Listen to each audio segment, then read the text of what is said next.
What's up, brothers? Hope everyone's doing well out there. It's a nice, cool, relaxing day out here, and I figured I would turn the camera on and come out here and shoot the shit with you guys for a little while. And what I wanted to talk about in today's video are a couple of the main reasons why women cheat. I want to share my experience on this topic, for educational purposes. And, maybe some guys will find this resourceful. Now, before we get this one started, I want to make one quick statement. And you always got to remember this. You can't keep a woman that doesn't want to be kept. Okay, so that's why we tell you not to chase. So if you find yourself out there chasing a woman and she's hesitating, playing hard to get, hey, even if you catch her, you got to put her back out on the streets. That's where she wants to be anyways. Let her go. Now, with that being said, I want to get into the first reason. And I'll give you a trigger warning here. Either one of these might piss you off. But it's the way the world works, so, I'm just reporting the facts. Not recommending anything. Now, if you're a guy that's over the age of 28, I would say all the way up until maybe 60. If you take good care of yourself, you haven't let yourself go, you're still a guy that women want to hook up with, you could say. You can vouch for what I'm about to say. But when you go on the dating apps, you go on Tinder or whatever app it is you like to use, the number one demographic, the number one woman that you're going to find on there is the married woman. And you'd be surprised when people are cheating. This goes for both men and women. They're a lot more honest with the side piece than they are with their own spouse.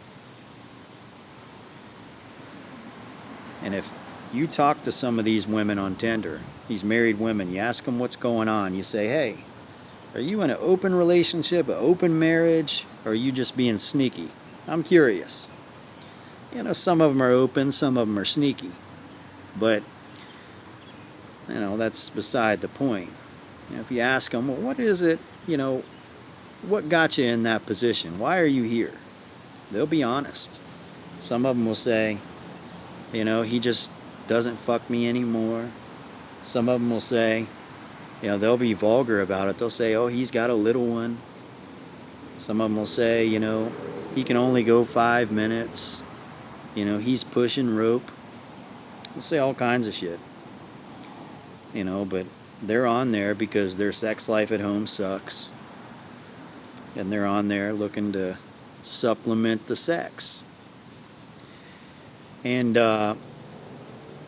if you're a guy that's the beta provider type of guy, and a woman got with you not because she had that genuine desire for you, not because she has a high sexual attraction to you, but just because you pursued her, you chased her, and you were a good, safe bet, a lot of times you might deal with crap like that. And I'm not saying I endorse it or promote it. I promote the opposite. Matter of fact, I don't think any man should ever hook up with a married woman. If men had the honor and the dignity to never hook up with a married woman, infidelity wouldn't be a thing. And that's what I promote. But it happens, right?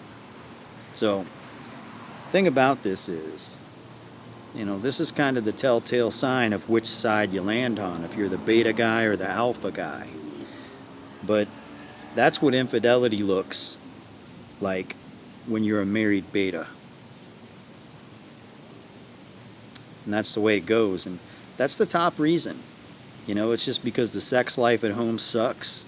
She didn't have that high sexual attraction. She's sneaking something in on the side. And the problem with this is sex is the glue that holds a relationship together. So if she's out there looking for it on the side and some other guy, drops the hammer down, the sledgehammer,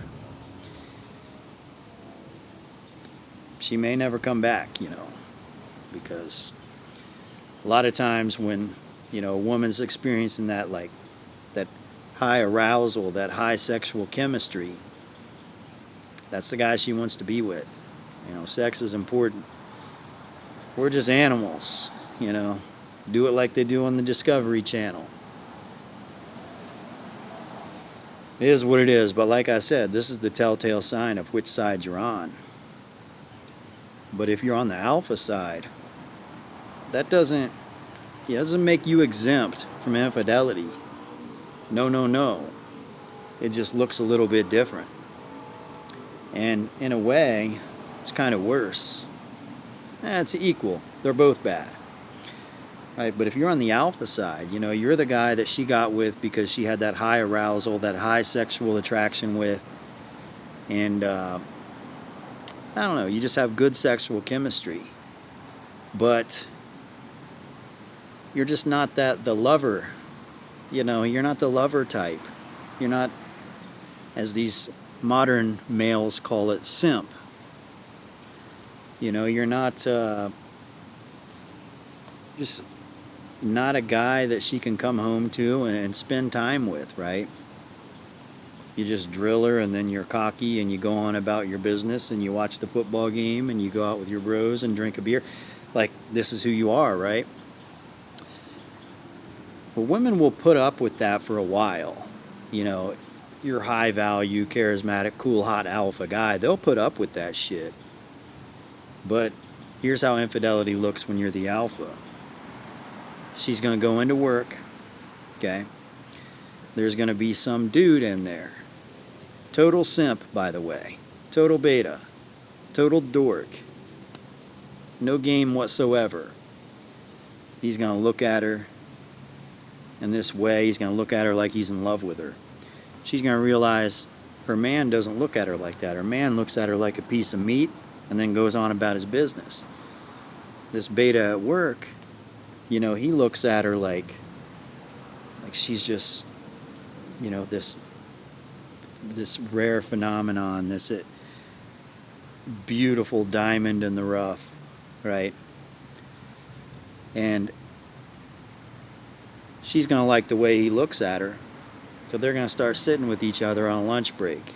You know, it's going to start something small like that, just these little conversations, staring in each other's eyes, you know, talking all sweet and romantic to each other. She's going to be telling him things like, if I would have just met you like 10 years ago, I would have chose you instead of my husband. You know, just random shit. And this beta's going to be eating it up. Now, some cases they never even hook up and it never gets sexual. But in a lot of cases it does. You know, you see this a lot. They call it the work husband. You know, he's the work husband. Maybe on rare occasions they go to like a work outing. You know, a few colleagues are getting together to go grab a drink. And of course the beta's all over it, you know. He runs over there, do anything he can to get a whiff. And she has a few drinks and that shit just happens.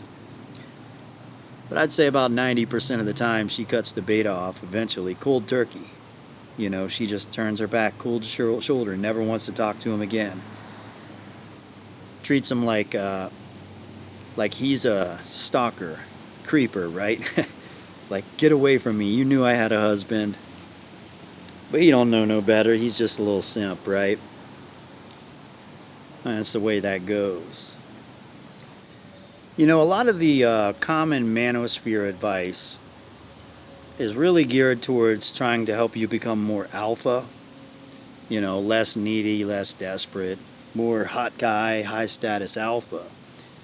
And that's understandable because that's necessary for a lot of guys. And a lot of the mainstream dating advice is basically pushing you to be more beta, you know, more sensitive, more soft, more loving, more caring,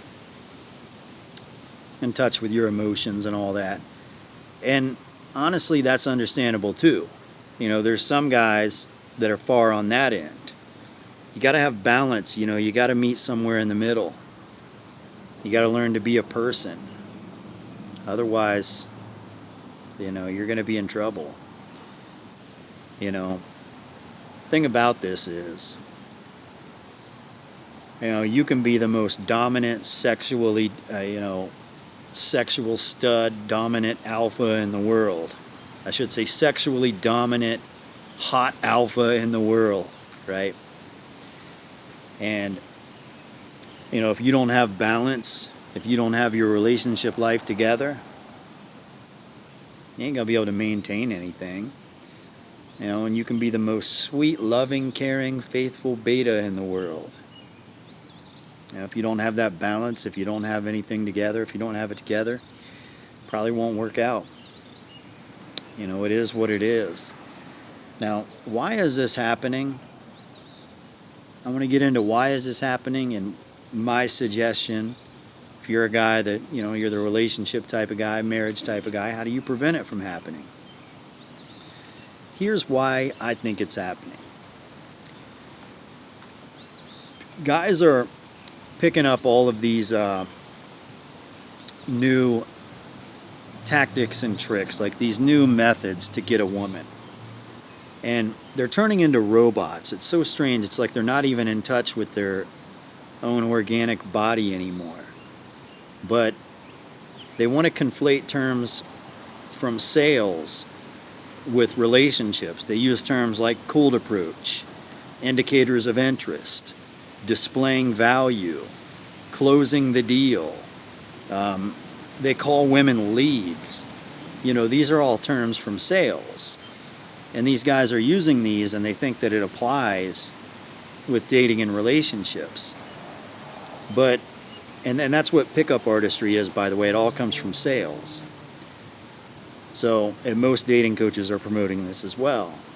The thing about this is, in sales, once you close the deal, you've accomplished the task. Once you've sold the item, you've accomplished the task. And dating and relationships, the journey doesn't even begin until you close the deal. You have to close the deal for the relationship to start. So these terms really don't apply. It only applies like if you're just some fucking 18-year-old, trying to get laid or whatever. But people are using all of these tricks and tactics to try to be these high-value men to get women. And it doesn't work like that. It doesn't, that's just not the way relationships work. They've got this warped view. These are men with a very low perception of women, trying to give you their own twisted solutions to the problems that they see in the modern world with guys who are struggling with women, which the numbers are going up, right? For sure. But that's just not the way it works. You guys have to learn to be authentic. You have to be comfortable being yourselves. There's a little trick that I use, and this is something that I've used in pretty much every aspect of my life, and I want to share it with you guys. Very simple tweak that helps you organize things, whatever it is, any aspect of your life, helps you get it under control.